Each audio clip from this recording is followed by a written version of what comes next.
गुरुर्ब्रह्मा गुरुर्विष्णुः गुरुर्देवो महेश्वरः गुरु साक्षात् परं ब्रह्म तस्मै श्री गुरवे नमः तस्मै श्री गुरवे नमः तस्मै श्री गुरवे नमः.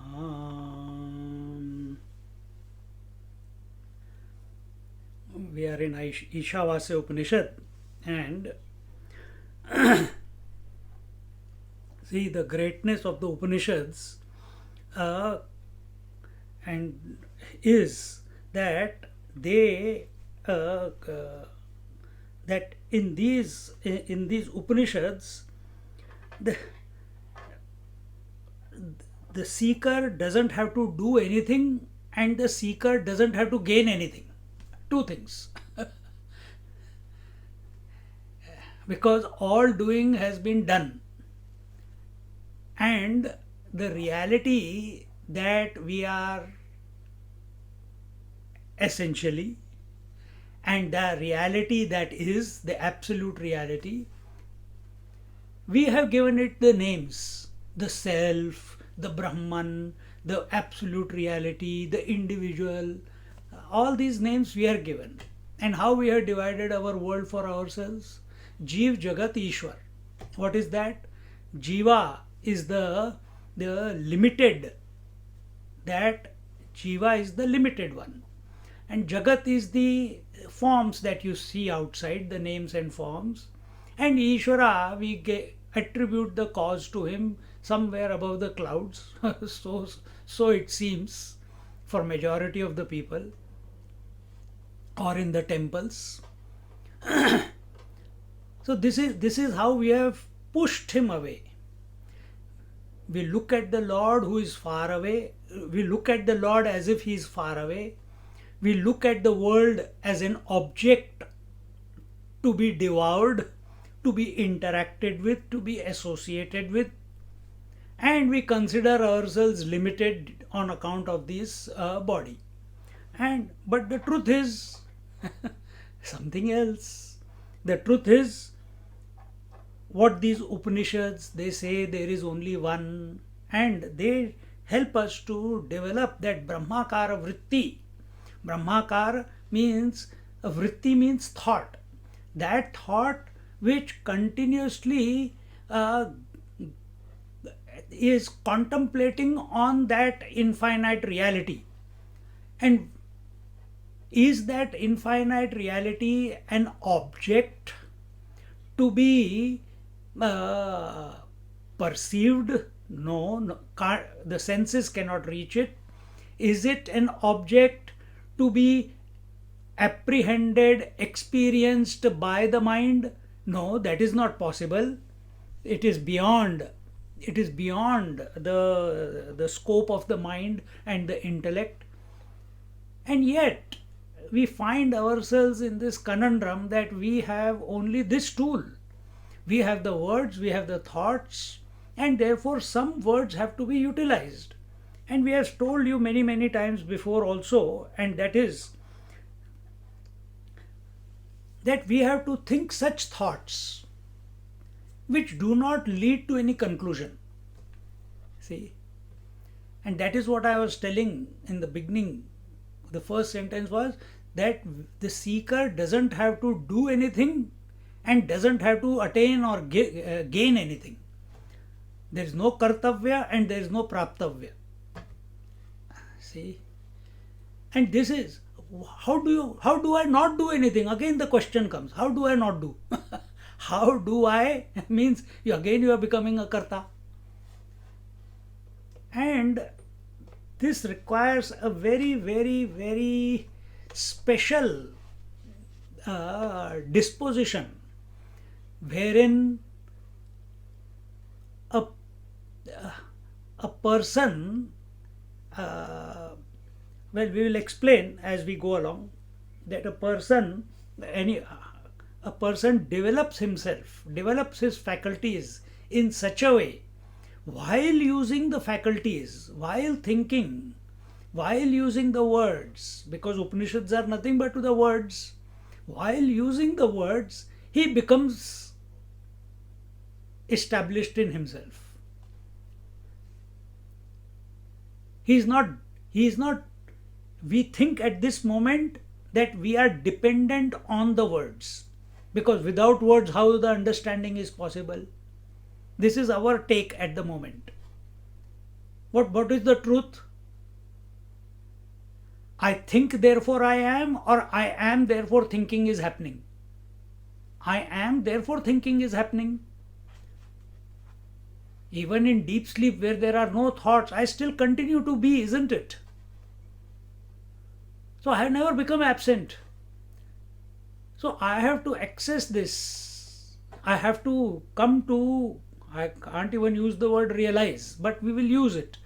I have to realize this. I have to come to be established in this. I have to discover it. I have to recognize it. Whatever words you may use. And what is that which I have to recognize or discover? That which I already am. And who's going to help you do that? Are your parents going to do that, who are only living for survival? Are your friends going to do that, who want to go and party all the time? Are your kids going to do that for you, who are continuously demanding things from you? Then who's going to do that? And if you look at yourself, your entire life and of humanity has been a continuous search for excellence. From the moment a child is born, he continues to increase his capabilities, abilities. And many stop along the way. But we all have come a step further. Why have we come to this step further? Because we have analyzed our experiences, we have analyzed our world, and we have come to the bitter truth that there is no lasting peace, tranquility, happiness in our interaction with this world. See? And therefore we have come. Now what has happened in this conclusion? In this conclusion, this has happened that world is something that I need to discard. World is something that I need to detach. World is something it is not good, because it is not able to give me the happiness, so it is not good. No, it is not like that. See? And therefore, in our scriptures, here another great statement that is made here is the greatness of the Upanishad is told. Kulam pavitram janani kritartha vasundhara punyavati chatena apar satchit sukhasagaresmin linam pare brahmani yasya chetaha. That anyone, he whose mind is absorbed in the Satchidanand, in the ocean of the Satchidananda, that person's lineage gets purified. See, why is this being told? I'll tell you. And that person who's absorbed in that infinite reality, his mother or her mother, the seeker's mother, she attains fulfillment of being a mother, and then uh, uh, and as a result, the earth also becomes blessed because of one person. Not only we have a physical mother, but we our earth is also the mother. In Sanskrit, she is the Prithvi, she is a female. So both of them become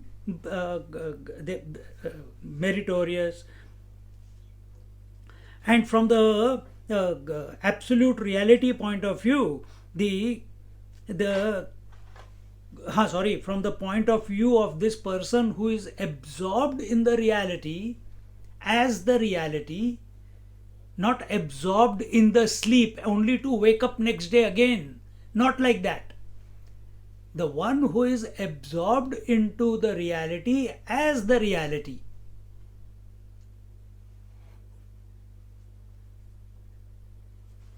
See, when he looks at the world, it is said that when he looks at the world, for him the world also becomes Satchidananda Swarup. The world also becomes nothing but reality. He interacts with the world only as reality. How do we interact with the world? As something to achieve in this world, something to gain from this world. But how is a realized master interacting with this world? As the self. How you are acting with this body, interacting with this body, with this mind, with these five koshas, how are you interacting? That you are the self, isn't it? Even though you are not, but you think you are the self. But here we stop.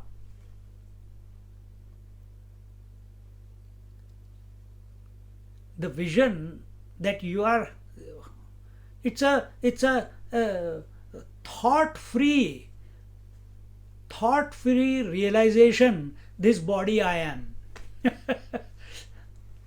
Look, imagine exactly the same way the realized master who is established in the infinite reality, when he looks at this cosmos, and what is this, when he looks at this world, the world being waking, dream and sleep,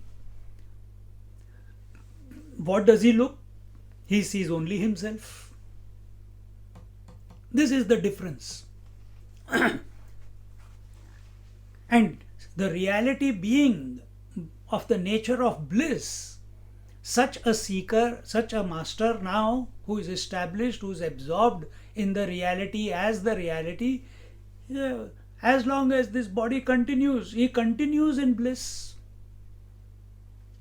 Continues in bliss. Now what does it mean? But continues in bliss. He keeps laughing. He keeps smiling. What is what is the expression of bliss in our daily life?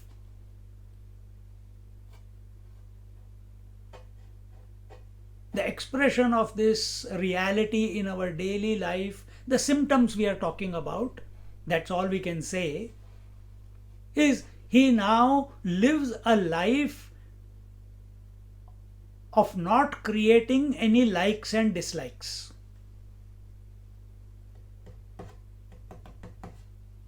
He lives a life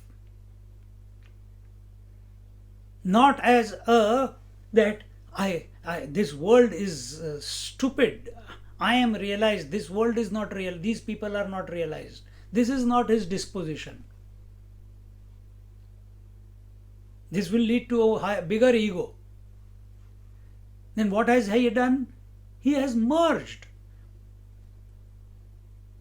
Now, a person who sees that the entire creation is none other than that absolute reality, will he have any desire for anything then? Not possible. See, it's that simple. Do you have any desire for any part of your body? No, exactly the same way. So here the so in his experience, yeah, in his the seeing these three, these triputi, they vanish. There is seeing going on, but there is no seer coming up, and as a result, that edifice on which the individuality was maintaining its concretized I-ness, that collapses. See, and therefore, uh, and therefore, because he lives in this manner, so he becomes absolutely pure. He becomes unobstructed, and does not go through any modifications, and he becomes a homogeneous mass of consciousness, eh, of the nature of truth, and that's all that remains thereafter, forever and ever and ever and ever. In this way, uh, uh, and from his point of view, there is nothing to be done in this life, and there is no doer in this life. In him, he has got nothing. There is no work for him to do, and there is no doer also. We can't imagine that, because right now we are listening, so listening is doing. I am speaking, so I am the doer. This is how a normal person will interpret everything going on. A master also speaks, but he is not the speaker. The master also hears, but he is not the hearer. The master also wakes up, but he is not the waker. The realized master also goes to sleep, but he is not the sleeper. How is that? You can only find out when you get there. See, we have to get to that. We have to get to our essential nature.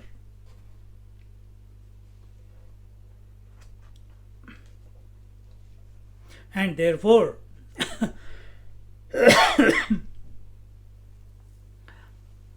so just like again, just little bit of the example is being repeated. Just like common man's attention is on the ornament, the goldsmith's attention is on the gold. Our attention is on the name and form. The realized master who is established in himself, his attention is on the tattva. His attention is on the essence. His attention is on the substratum. See? And when we say his attention is on, naturally, the body is there, he is moving around.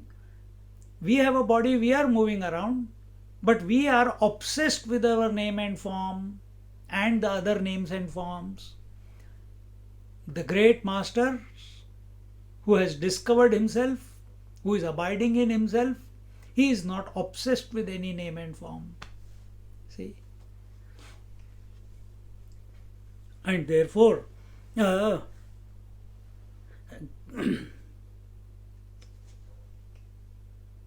therefore the realized masters say that in the ocean, in the waters, the waves appear.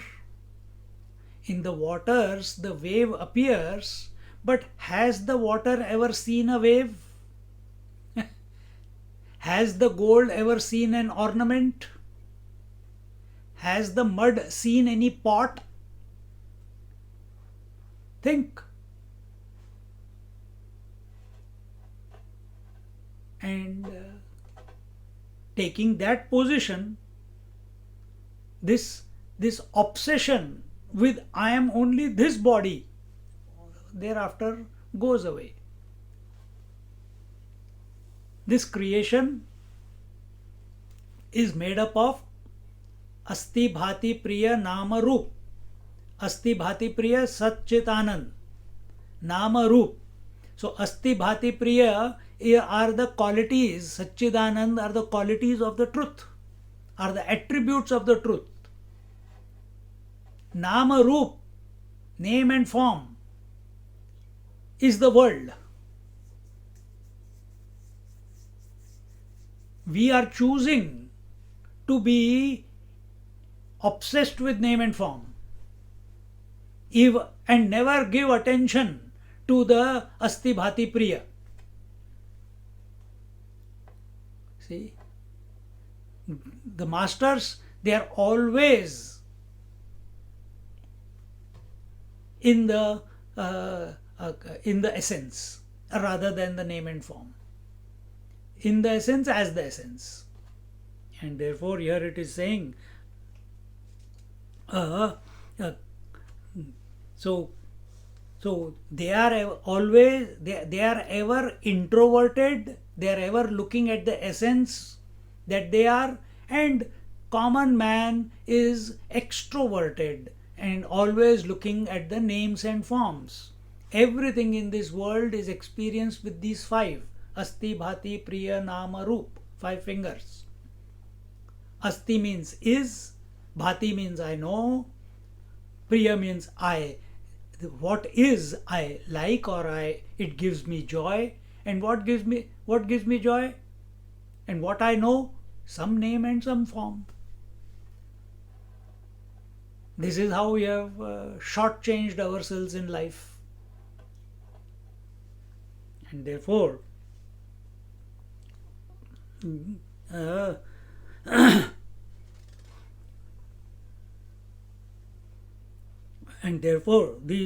it is told that this Tattvadarshi, this realized master, for him there is no beginning, there is no end, and there is no middle. And if you say there is beginning, end, and middle, he sees only the reality in the beginning, he sees the reality in the middle, and he sees reality in the end. In other words, he is with the continuous principle. And frankly, if you analyze your experience when you look at the world, this camera is, this laptop is, this book is, this lamp is. The objects are changing, but the isness is continuous. And in the absence of an object, between the camera and the laptop, there was absence of thought. There also we say absence is. So isness is the continuous principle. His attention is on that. Isness means existence. Is existence to be outsourced? Someone called me the other day, neurologist. I think he is. Had some wonderful experience with some master in some country. Oh, Swamiji, it was like this, it was fantastic. Then I told him, don't outsource yourself. Nobody in this world is ever going to make you realize. Nobody. And if someone says that, come, immediate enlightenment, give $5,000 and I'll make you enlightened many times, again and again and again and again. Run away from there very quickly. Taking you for a ride. See?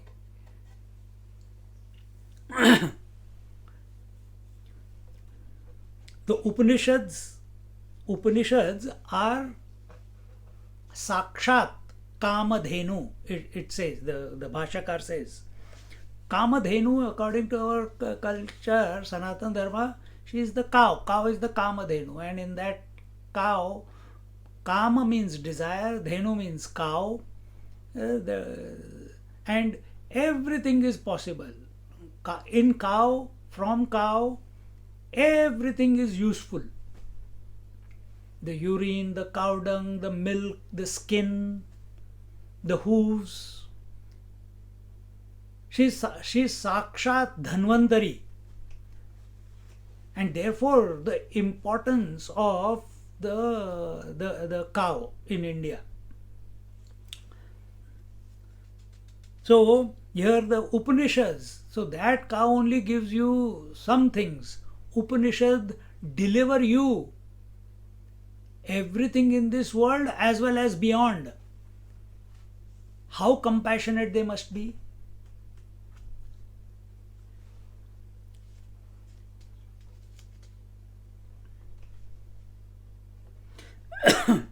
And these verses are that come in the Upanishads. The similar sentences are found in the sutras of the what do you call, of the Brahma Sutra, and is also in the Bhagavad Gita by the Lord Sri Krishna. There also the words of the Bhagavad Gita, they are as if the essence, the milk of all the, or the nectar of all the Upanishads put together. See? So also the Brahma Sutra.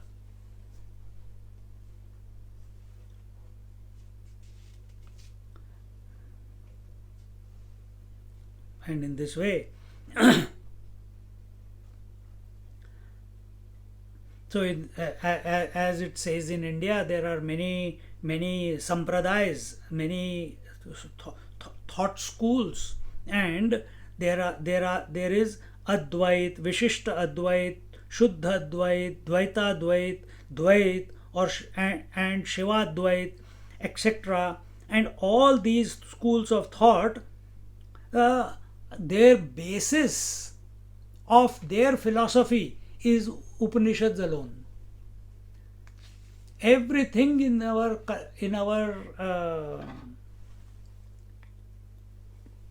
in all the schools of thought, if they have to confirm anything, the confirmation must, our conclusions that we have come to, if I have come up with a brain wave and I have come up with some verses in Sanskrit, the conclusion of that thought must be supported by the conclusions or the ideas presented in the Upanishads. They are our final authority. Who? The Upanishads. And this you will see when we were even looking at Panchadashi. Some of you have heard the Panchadashi.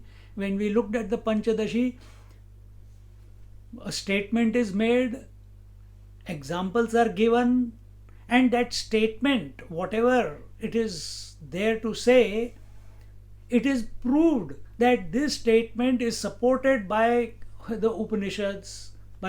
So quotes are taken from different Upanishads to show that this thought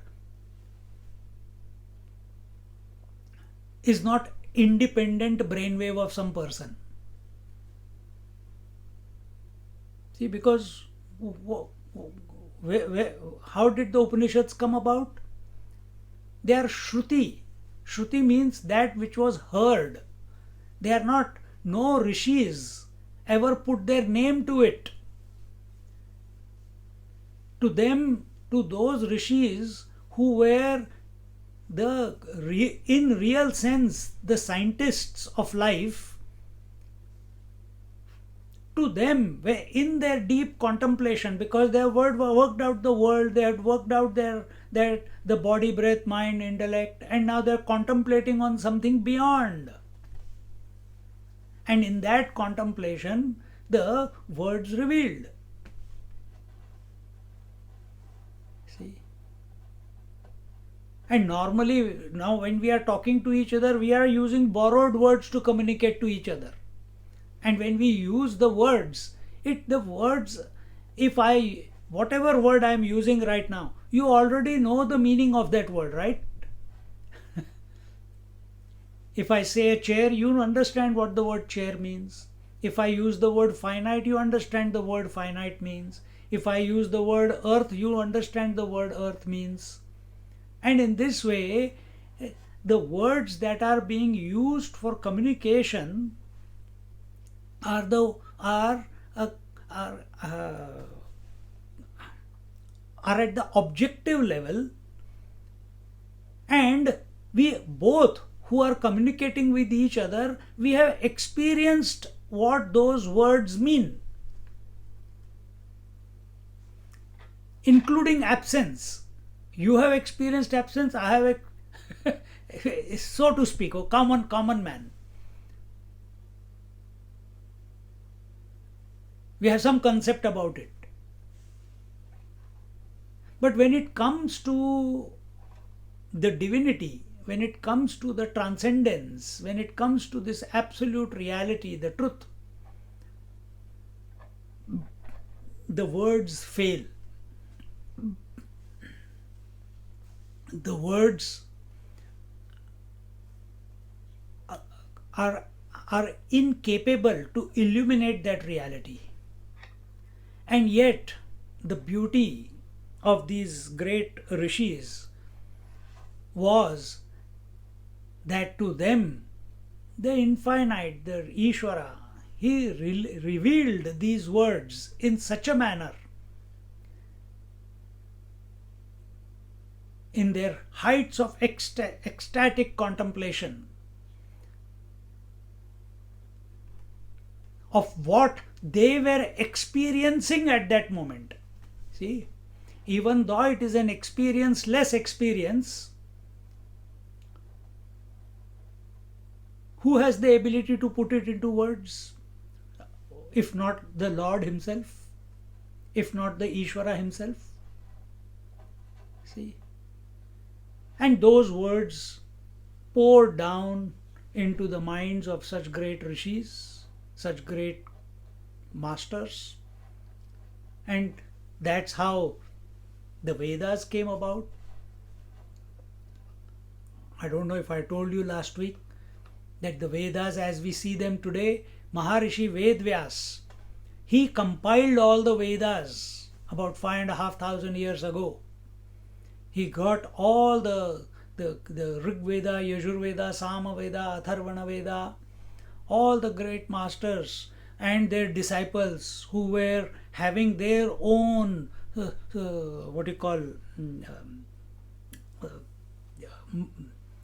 following certain mantras from generations, from one to the other, it was being passed on.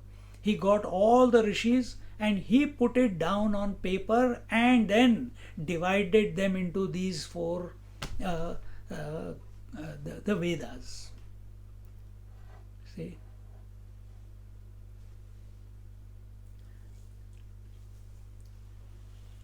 and Vedas, what are they? We mentioned it a bit last week. Vedas are, there is Karma Kand, there is Upasana Kand, and there is Jnana Kand. There is, majority of it is concerning, majority of the Vedas is concerning karma. Karma means action. Majority of the people are only interested in action, are only interested in duties, are only interested in collecting merit, are only interested in fulfilling their desires, are only interested in following the dharma. Here I mean dharma means the duty. See, so here he says,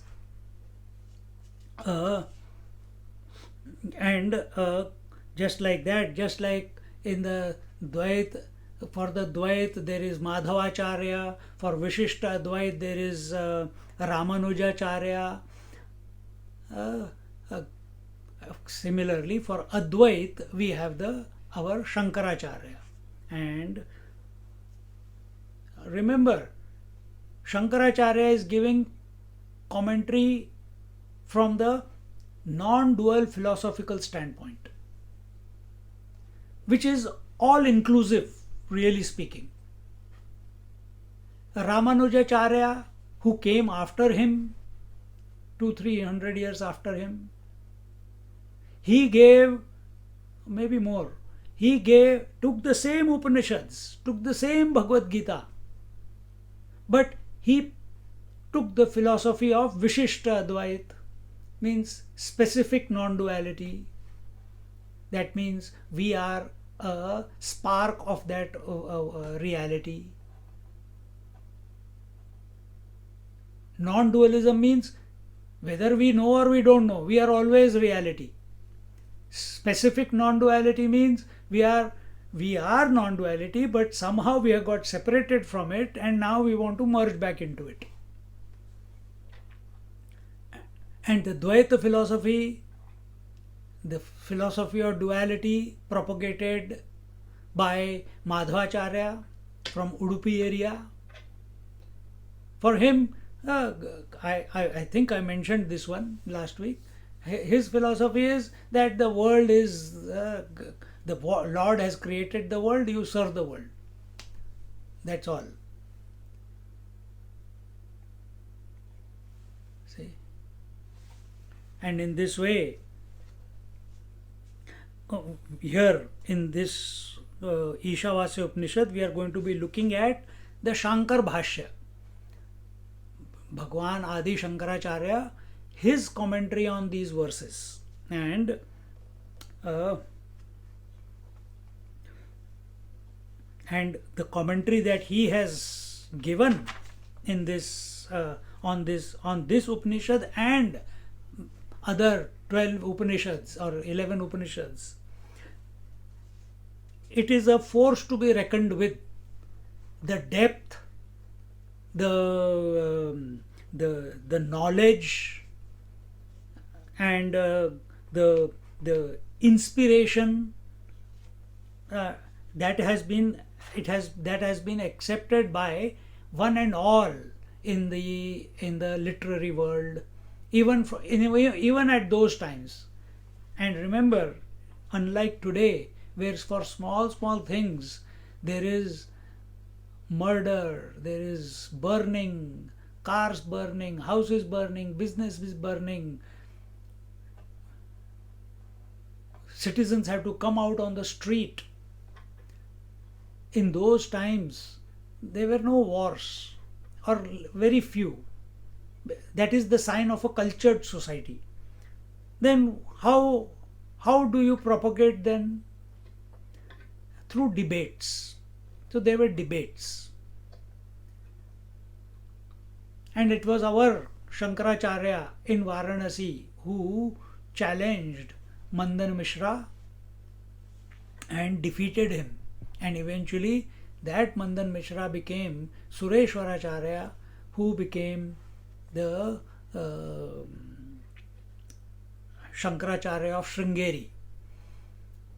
And then if the greatest Pandit in a state has been defeated by some, then the king also automatically converted into that faith, and that's how it used to continue.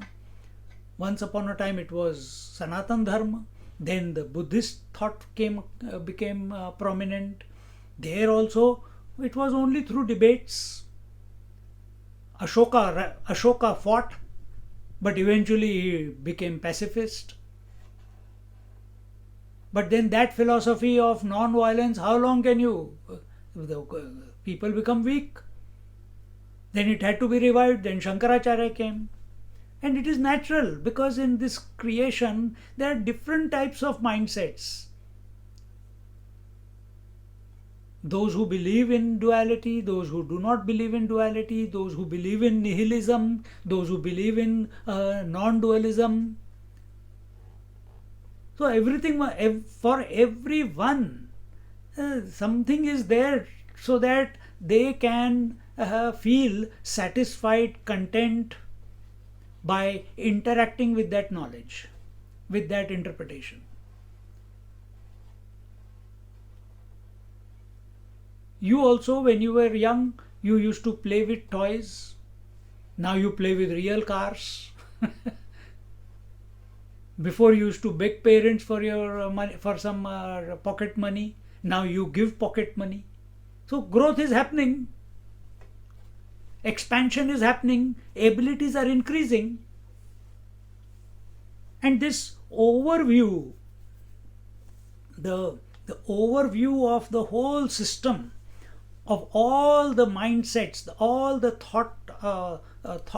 the philosophies, is very beautifully put in the Vedanta, by the Shankaracharya.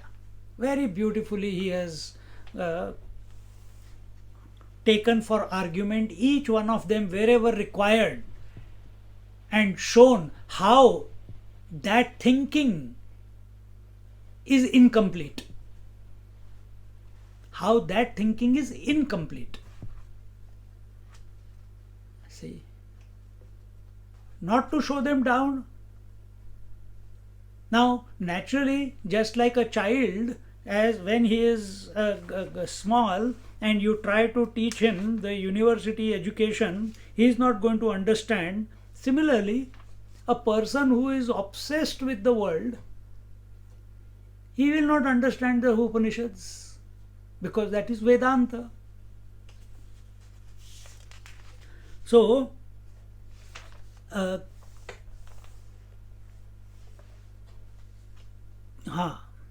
so our so we have to grow in our understanding. Life teaches you to some extent, if we are alert. If we are living our life in default, we will not learn anything from life. We will not mature. See? So when we come to study for whom is this Upanishad? It is for one who has worked out everything, that there is nothing to be gained from this world. Anyway, we'll come to that point. Shankaracharya, he has given this commentary in such a beautiful, with all the what you call exercises, techniques, and how to realize that it is Advaita Nisht, that it is rooted in the non-duality thought, and also it is and he was also a great scholar of Sanskrit.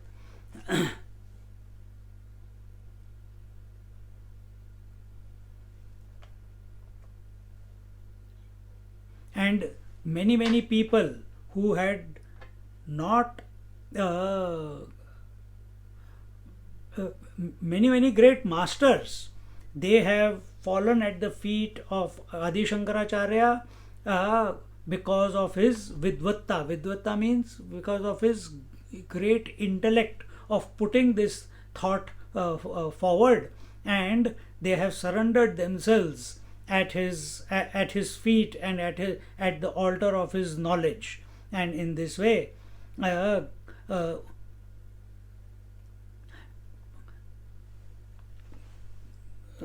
so therefore, when we start studying this Upanishad, we must also offer our salutations at the feet of Bhagavad Adi Shankaracharya, because he was supposed to be the incarnation of Lord Shiva, and without his grace we will not be able to understand, because this is not something to be understood. As we told, Vedanta is beyond the words. Vedanta is beyond the words. Then what do we require there? Only grace. Only grace is required.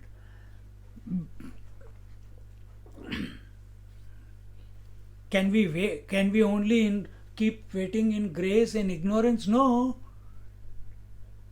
Grace is always. It is not a special event in your life. Grace is not a special event in your life which you will gain at one particular moment in your life. No. Grace is the substratum, it is the foundation. Just like water is the foundation of the wave. It is not one day the wave is going to find the water and realize it.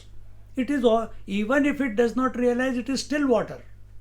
Same way, that grace is even right now. What requires to be done, what is required is our availability, our surrender. We not becoming an obstacle for ourselves.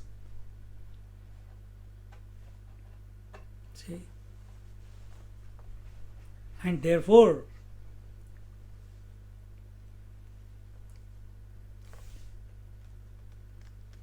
and in this manner,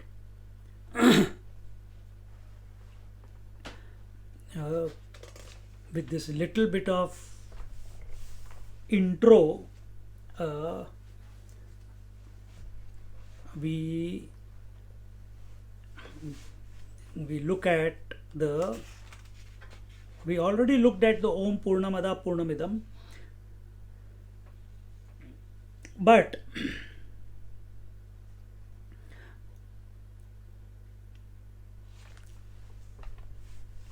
we have to see in this Upanishad. Now, before we get into the Upanishad, again, what is the first thing? The student is coming, the teacher is coming. What was the teacher doing and what was the student doing before coming together? What were you doing? Finishing your work on the computer, eating your food. Some of you must have had a good fight. And then come, okay, now let's call it quits. Let's go to the Upanishad class now. So we are all coming from different backgrounds, and we have to realize, okay, enough. Now 7:30, we have to get there. See, what was I doing? Getting this thing ready, the camera ready, the book ready, the light ready, the asan ready. But this is all paraphernalia. What is required to be ready? Is the environment required to be ready for Vedanta? Is the asan, computer, camera, are these the requirements for studying the Upanishad? No. Does the body need to be ready to study the Upanishad? No.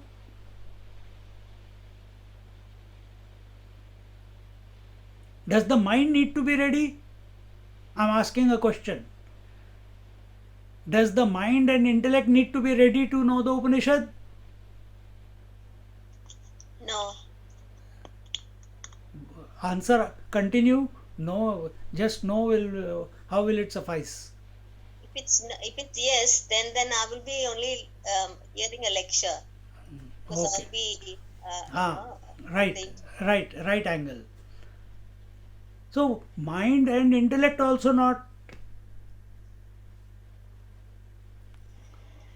So that when we come to the Upanishad and we are both, both the student as well as the teacher, we take a Solomon wow, not woe, wow, wow, and commit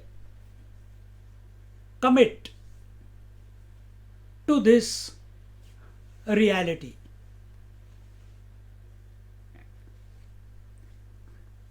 And for that, some mantras are taken so that our mind, just like when you go to the temple, when you go to your altar in your room, you leave everything away. Leave your chappals away, wash your feet, wash your hands. You go there in front of the Lord. You become totally available. No distractions, no agitations in the mind, no rest, and whatever restlessness may have been, the moment you come there, you become silent. you become available. To whom? For that one moment. You look at the Lord, you look at that lamp, and immediately, your eyes close. You lighted the lamp, but you closed your eyes. You drove all the way, walked 14 kilometers to reach Kedarnath. And when you go in front of the altar, you close your eyes. Arey, बेवकूफ है क्या? Are you stupid? After all this hard work, and you are going there and closing your eyes. You came to look at it. See? Because in knowingly or unknowingly, we all know that divinity is within. So also here, when it begins, the first verse, the invocation mantra, even before the Purnamada Purnamidam mantra, it says, Ishita sarva bhutanam sarva bhutamayascha Ishavasyena sambodhyam Ishwaram tam namamyaham. And in this way, he says, I salute to that Ishvara who is addressed in this Upanishad, and he is the controller of the total world. Be very attentive. He who is the controller of the total world and is the total world. Two things.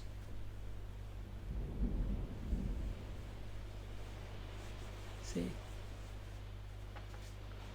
he who is the controller, he is the master of the total world. And he is master. Normally we understand, I am the master of my dog. But I follow the dog. I am the master of my family. I am the master of my house. I am the master of my business. The object is there. Something to... The lordship is over something. You have established it. You have established it. But here, the Lord has established lordship over the world which is not other than Him. Meaning, the material with which the world is made is called Ishvara itself. Now you rack your brains, try to work it out, you cannot work it out. But we'll give you from example. It's like the water has the lordship over the world which got created out of the waters. And what is the world which got created out of the waters? The world of waves and oceans. Totality and individuality, micro and macro.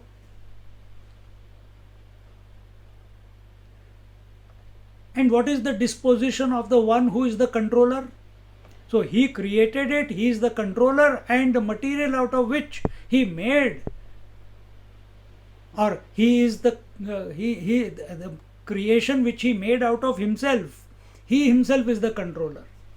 And how does he control? How does he control? Is it by danda? Is it by Shankha Chakra Gada Padma, which we tell about in the Bhagavad stories? That first he calls, then if you don't come, he gives you, sends the Kala Chakra. Still, after many lives, you don't listen, then he gives you the Gada. And eventually you learn your lesson, and then you come to him and he gives you the lotus flower. Is that the way? Is that the way he's controlling you? See? ईशिता सर्वभूतानां सर्वभूतमयश्चयः ईशावास्येन संबोध्यम् ईश्वरं तं नमाम्यहम्. And now this is the topic. So we are talking about this Isha. Who is this Ishvara? He is the efficient cause and he is the material cause. He is the efficient cause and he is the material cause. He is the creator of the world and he is the material out of which the world has been created. And he is the controller. Ishitva. Ishitva means the lordship, rulership, governorship over the world. Our experience is the world was there before we came. And many of the people believe, common man believes, that the world will continue to be after we go away. As we said before, in Vedanta,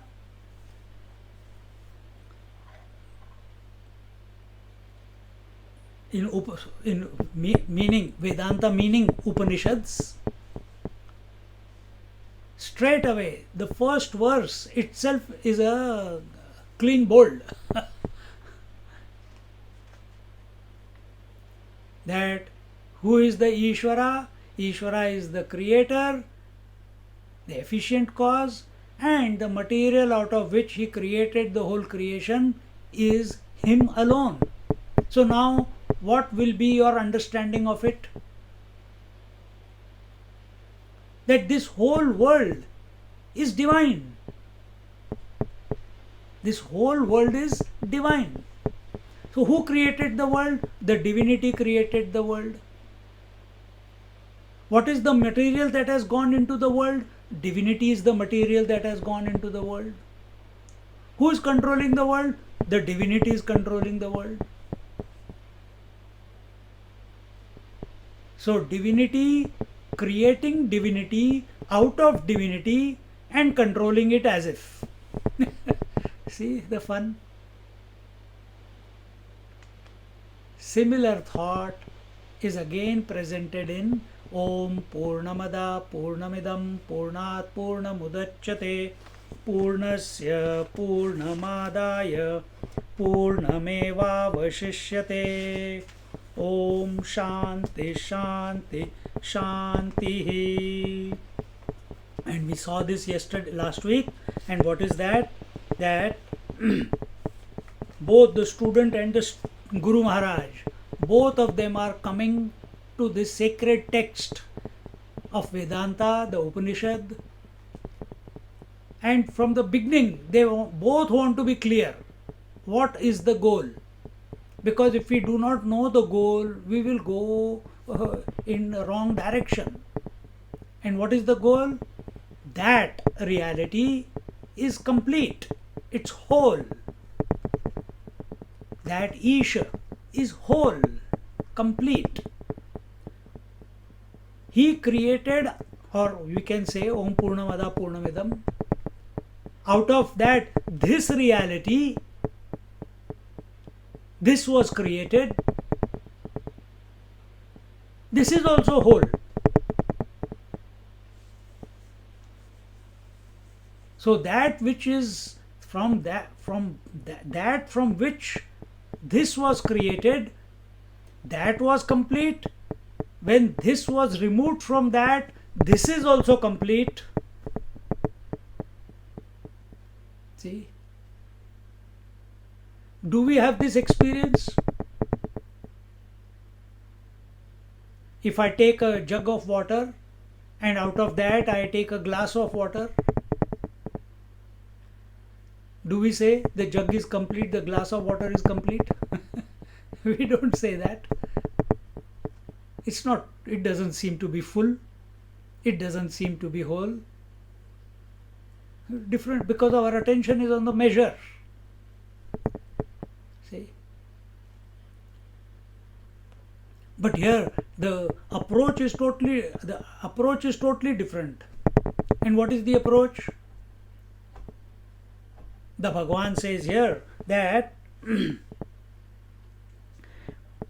out of infinity, when finite is created, out of infinite, when finite is created, yet nothing happens to infinity. Example,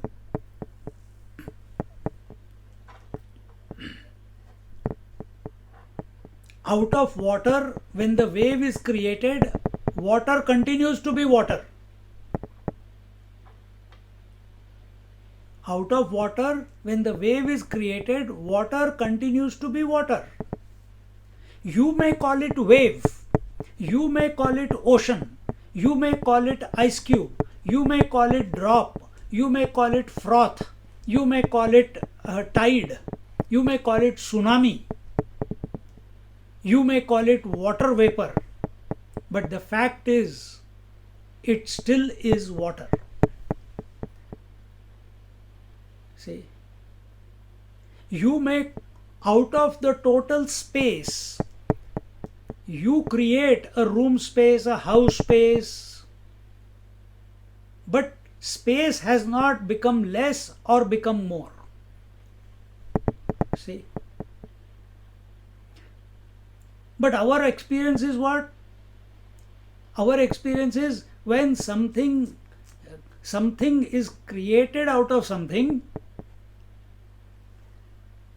then we normally, if a child is created out of the mother, then mother and parents are the cause, child is the effect. Gold is the cause, ornament is the effect. Water is the cause, wave is the effect. Mud is the cause, pot is the effect. This is how we look at it. Cause and effect. And we get lost into it. Here the teacher and the student both are coming to a healthy invocation that reality is always complete. Reality has never undergone destruction. See, and how do we interpret that here?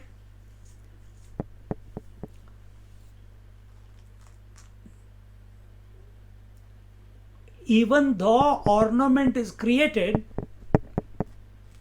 the substratum behind the ornament continues to be the gold. So where is the ornament then? And what is the ornament then? Ornament is nothing but name and form. Wave is nothing but name and form. Pot is nothing but name and form. And this name and form is nothing but the expression of that substratum. Whether that name and form expresses or doesn't express, the substratum, the foundation, the common denominator, whether it be water, mud or gold, it continues to be that without undergoing any reduction. Then where is name and form? Then where is name and form? Name and form is a mere superimposition, imagination on the gold. Ornament is the name and form. It is only a superimposition on the gold. Wave is a name and form, superimposition on the waters. Pot, it's nothing but mud, but it is superimposition on the pot is the the form of the pot is a superimposition on the mud. So where is our attention? Is our attention on the superimposition? Is our attention, and don't get lost in the words too much, but is our attention on the form or is our attention on the essence? So when we are studying this Upanishad, there are 18 verses. Many words will be used, but where will be your attention? Is it on the words or is it on the common denominator, the infinite reality, which is not separate to the self that I am? Because when it says Purnamada Purnamidam is infinite reality, out of that infinite reality, this world was created and I am a part of this world, then I or me as this person or this world, which is all names and forms, is nothing but that reality.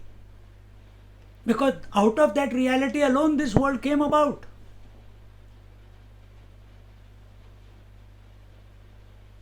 Just as I think I mentioned this, just as countries are mere imaginary lines drawn on earth to call this is my country, this is your country. Just as the latitudes and the longitudes are imaginary lines, you cannot draw lines like that, but you see the globe with those lines. You cannot create north, south, east, west, northwest, northwest, northeast, southwest, southeast. These are 8 directions, and top and bottom, 10 directions, up and down. You can't create these directions in the space. Space is independent. We have superimposed, we have imagined these directions. Whenever we have something, whenever we have an experience, whenever we take all these things what we have taken, we have a reference point. If we say there is sunrise and sunset, there is a reference point. It is the sun. See, we have a reference point with this physical world which we are experiencing right now. What is the reference point? Find out what is the reference point. Based on what are you saying that this world is? Is the reference point the form? Or is the reference point the isness of this world?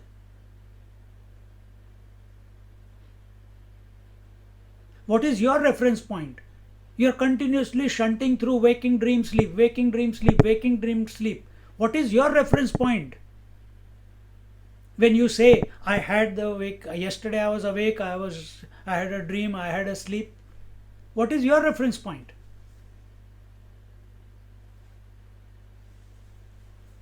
See? So when we look at the outside world, it's easy. For the ornaments, the reference is the reference point is the gold. With water waves, it is the water. With the world, what is the reference point? I know the world is. Every object is. That isness is the reference point. When it comes to myself, what is the reference point? Is body the reference point? The senses are the reference point. The breath is the reference point. Mind is the reference point, or the self is the reference point. Or Brahman is the reference point. Brahman or Paramatma. In Vedanta, Paramatma is called Brahman. In Vedanta, Brahman. In Yoga, Paramatma.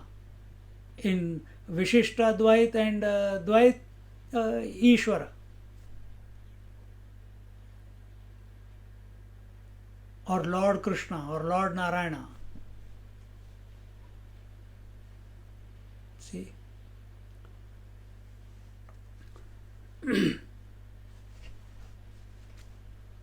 So in this way, on this reality,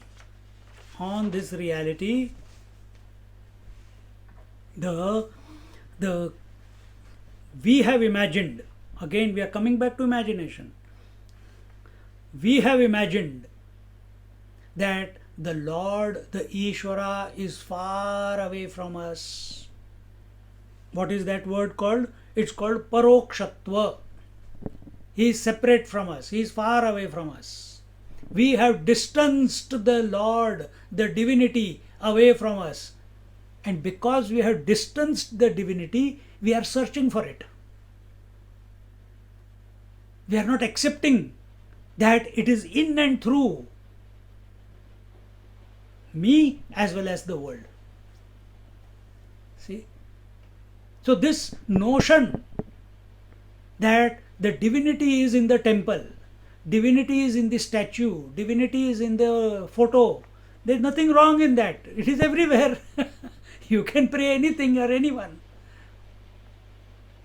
But until and unless you won't make it subjective, or your attention is not on the infinite nature of it, all inclusive nature of it, it will not click.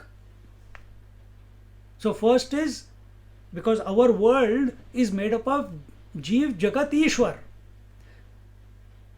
We have made the Ishwar separate from us. That Lord is, please grace me, please, I am surrendering to you, guide me. I am a sinner, etc., etc. With regards to the world, we have made it pratyakshatva, meaning it is an object of experience. Instead of seeing it as reality, in essence, we have made it into an object of experience. What? The world. So first was parokshatva. We have separated and pushed the Lord far away.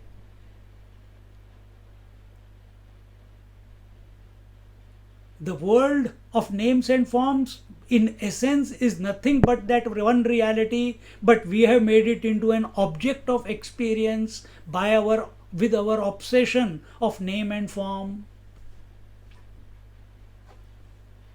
And we are also of the nature of reality, but we have accepted the limitations of body, breath, mind, intellect, the panchakoshas, the birth, the death. So who is to be? So here the teacher and the student both are reiterating, reminding each other. See, the first verse itself is contemplative. The rest of the Upanishad doesn't need to be read. if this clicks. So we have, reality is immanent everywhere, all the time. It's sarvavyapi. It's in and through. There is no place that it is not. Yet, this world as we know it, Jeev, Jagat, Ishwar, I feel I am an individual, I see there is a world and there is someone controller called the Lord. I have separated the Lord from myself and therefore I beg him all the time. I am a beggar in front of him.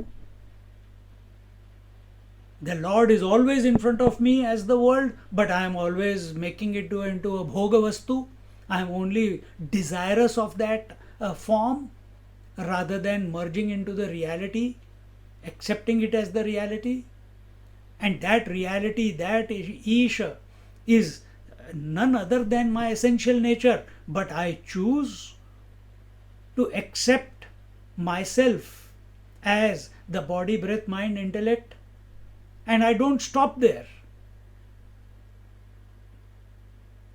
Then I continue further.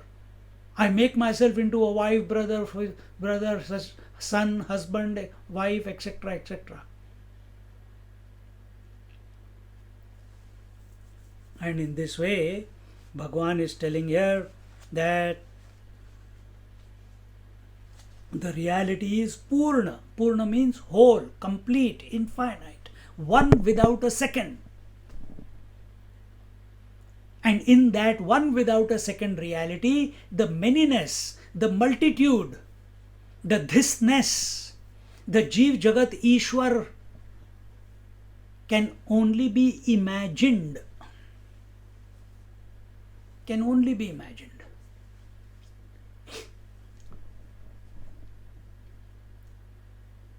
So let our attention, let our focus come back to that infinite, all-pervading, ever-complete, one without a second reality. See?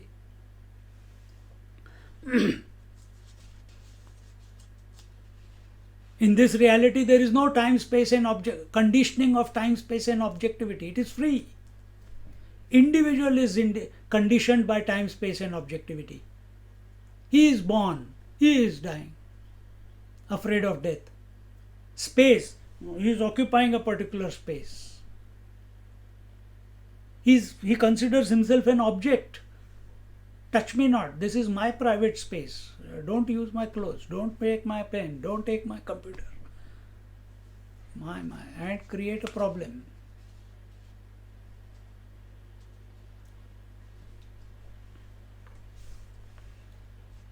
And in this manner, then what is the trick? What is the solution? When we come to the Vedanta, the solution is we have to accept imagination as imagination. Then you are free. See, once upon a time, one person told one person, just फिरकी लेते हैं ना, English में पता नहीं फिरकी, take someone for a ride. He says, hey, I just heard the news that your son in Australia has died. Someone was telling me. That fellow suddenly became, oh my God, my son has died. How come I don't know it? He runs home, tells his wife. Wife says, take a glass of water, take a chill pill, keep cool, let's find out.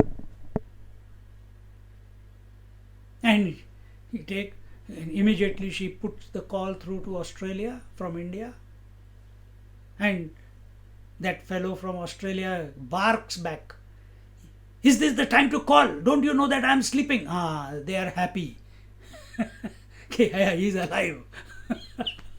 Immediately tension over. Immediately tension over. So where was the fear?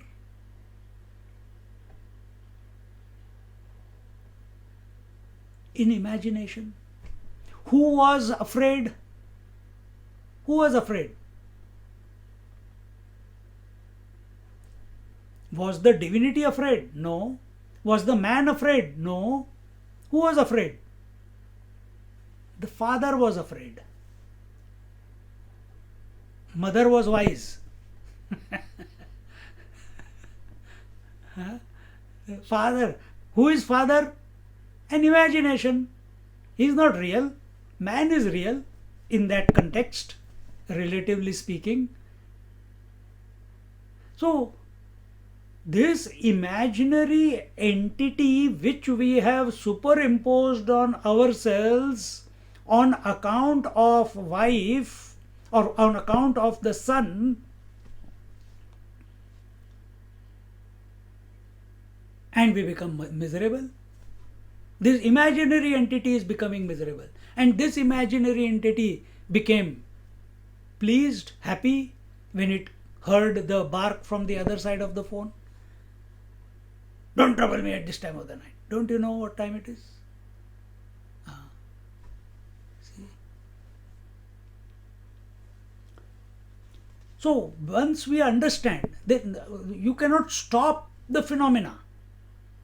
You cannot stop the phenomena of husband manifesting out of you when you are in front of your wife. You cannot stop the phenomena of the reflection appearing in the mirror when you are standing in front of it. Can you stop it? You can't. There you have accepted the reflection in the mirror is imaginary. It is not real. And therefore you interact with it intelligently. See? But when it comes to being the husband, being the wife, being the son, being the brother, being the sister, being the body, being the mind, being the seeker, we take it too seriously. These are also imaginations, and they have as much value as much as that reflection in the mirror. And what is the value of that reflection in the mirror? Zilch, zero.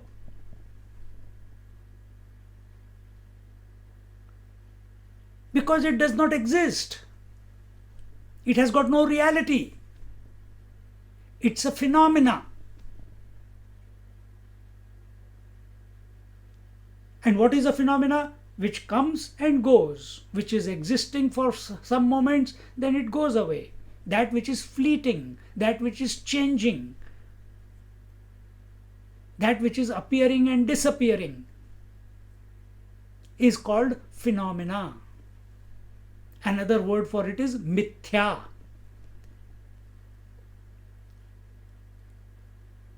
See? Now, so what is the solution? We are talking about solution. So what is the solution?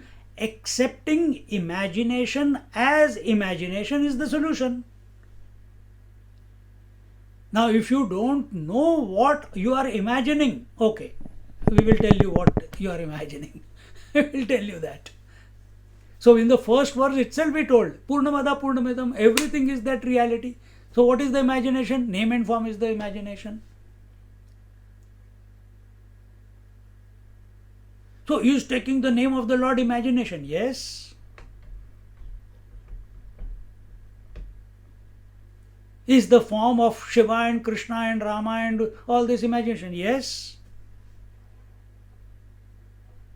Question is, are you here to establish the reality of the form, or are you here to establish the reality as the self? What are you here for? Like someone called me today, Swami, oh, many years ago, the last retreat, wherever it was, I can't remember, and you said to me, she knows that. I said, yeah, I must have said that. So, what did you mean by she knows that? She is now 85 or 86 years old.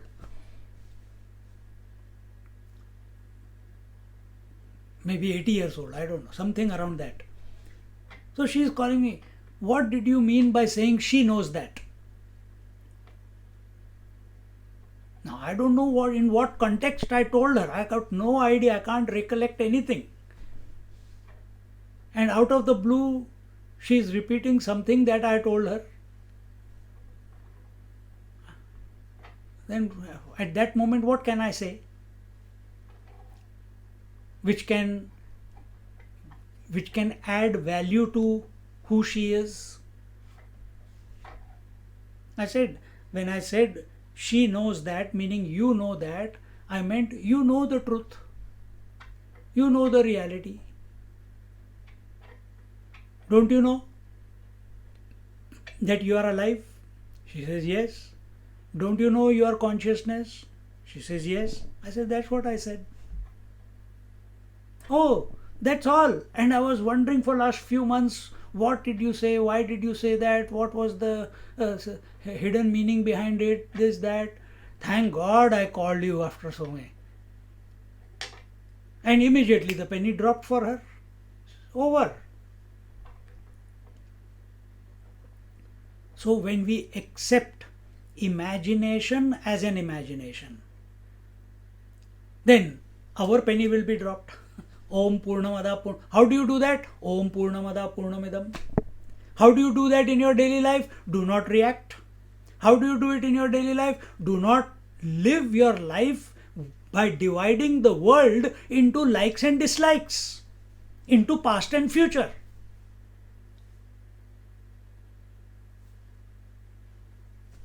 See? You will be talking. Yesterday I had dosa and today I am having khichdi. It's okay to talk. It's okay to talk. In Sanskrit it is called antardrishti, antarlakshya bahirdrishti. Antarlakshya bahirdrishti. Bahirdrishti, be the observer of the world. Be the observer of the world means do not get disturbed by the events or whatever is going on in the world. And how will you not be disturbed or affected or agitated by the world when your attention is within? Live in this manner. Attention should be on that infinite, all-inclusive principle, which is both immanent and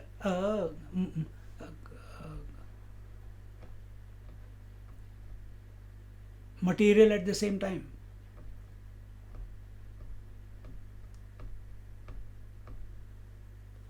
See? And in this way, when we understand that by the appearance and the disappearance of waking, dream, sleep, deep sleep, samadhi, nothing has come and nothing has gone. All these are imaginations only. I am the self, which is undisturbed, unagitated, ever the same. All these are coming and going, and you talk in that language. That now I am awake, now I am feeling sleepy, and the sleep will come and go. Oh, I had a wonderful sleep, and you are again, same thing again and again. Whole day it goes on and on and on and on and on. You speak that language, but we have not recognized that all this is only a mere figment of imagination of the mind. What is that? The name and form. On the reality, the huge tides of waking, dream and deep sleep are happening. Within each tide of the waking and dream, many small waves are coming and going. And in deep sleep, everything is becoming like the dead sea, waveless sea. See? But I am the same. I am the same. I was there before waking, I was there during waking, and I am there after waking. I am there before dream, during dream, after dream. See? I have never broken into pieces. I have never become the waker, dreamer, sleeper. I have always been the same. This is your natural state. It is your natural disposition. And what is that? Om Purnamada Purnamidam Purnat Purnamudachyate. I am ever complete. हो गया time already. Om Shanti Shanti Shanti. And with this, I told you about this last week, but another way we can interpret these three Shantis is also that let let my physical body be quiet, first Shanti, the gross body be quiet, let the subtle body be quiet, meaning let the subtle body is what? Mind, breath and mind and intellect, let it not project, let it become shant. And the third part is that let the shanti at the causal body level, let the causal body become silent. What does it mean? When we become silent to the silence, meaning we remain awake to the silence, that is when causal body becomes silent. In this manner,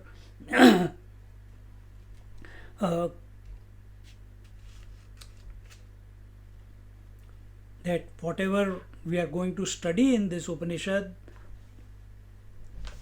and in this invocation mantra, let us not look at it, process it only objectively. No.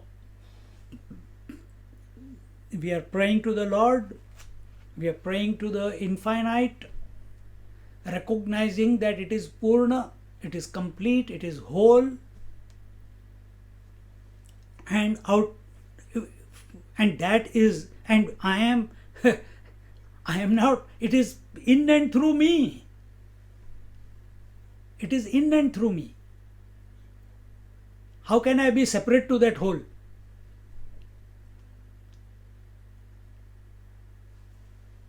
So these three Shantis are for pacifying, quietening, and the gross and the subtle body, and remaining awake when the agitations become quiet.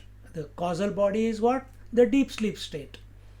Deep sleep state, by naturally it is silent, but it is a silence of ignorance. And the Shanti denotes that remain awake in that silence. How do you remain awake? Listen to the silence. Silence the silence. Eloquent silence. And in this way, let us invoke that reality which is our true nature. And with this, again, I repeated a few things again. It's okay. Foundation is very important. And from tomorrow, next class, we'll begin with the, as I said in the beginning of this class, I'm going to begin with the Shankar Bhashya. And we'll begin with the Sambandha Bhashya, that what is the purpose, who is the qualified person, what is the goal, and in that manner, that whatever is told, we'll look at it. Om Purnamada Purnamidam Purnat Purnamudachyate Purnasya Purnamadaya Purnamevavashishyate. Om Shanti Shanti Shanti. Harihi Om. Shri Gurubhyo Namaha. Harihi Om.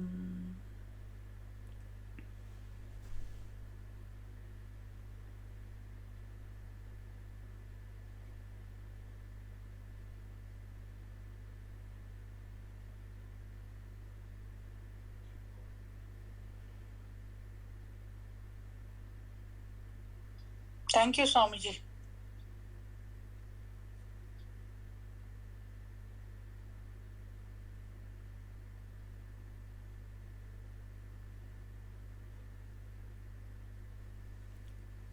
Hari Om. Thank you. Hari Om. Hari Om, Swamiji. Hari Om. Hari Om to all. I'm not answering everyone. Hari Om, Hari Om. No, Swami. Om, Hari Om, Ravi. Hari Om, Swami. I will only smile. That is enough. That's enough. Sunday. Hari Om, Swamiji. Hari Om, my Where friend. are you? Where are you? Leave. Let me go. I'm here.